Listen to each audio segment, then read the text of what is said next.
ইতিহাসের পুনরাবৃত্তি ঘটিয়ে চ্যাম্পিয়ন মুম্বই, পিছিয়ে পড়েও হাল ছাড়েনি ছেলেদের প্রশংসায় কোচ।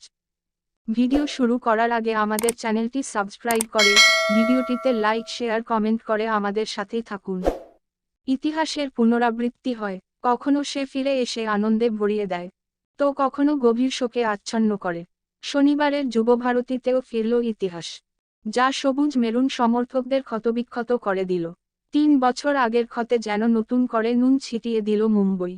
13ই মার্চ 2021 সাল, গোয়ার ফাতর্দা স্টেডিয়ামে আইএসএল ফাইনালে সম্মুখ সমরে নেমেছিল মুম্বই ও মোহনবাগান।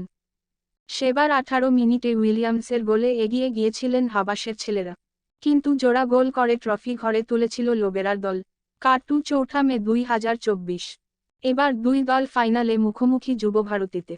মোহনবাগানকে দ্বিতীয়বার আইএসএল চ্যাম্পিয়ন হতে দেখার আশায় বিভোর ছিল মেরুন সমর্থকেরা। খেলার শুরুতে আবারও রঙিন স্বপ্ন দেখিয়েছিলেন জেসন কামিন্স, কিন্তু ওই যে বিধির লিখন যেন আগেভাগেই লেখা হয়ে গিয়েছিল। আবারও তেড়েফুঁড়ে উঠল মুম্বই। এবার জোড়া নয়, 3 গোলে তছনছ করে দিল লিগ শিল্ড জয়ীদের।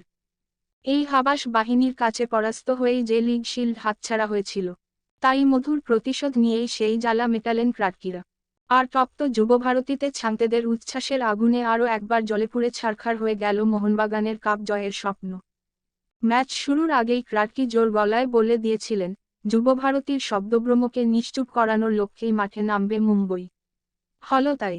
ভ্যাপসা গরমকে তোয়াক্কা না করে গ্যালারিতে বসা শরীরগুলো ঘামে ভিজে ক্লান্তিতে নুয়ে পড়ল শেষমেশ। চোখের জলে ভিজলেন হাজার হাজার সবুজ মেরুন সমর্থক।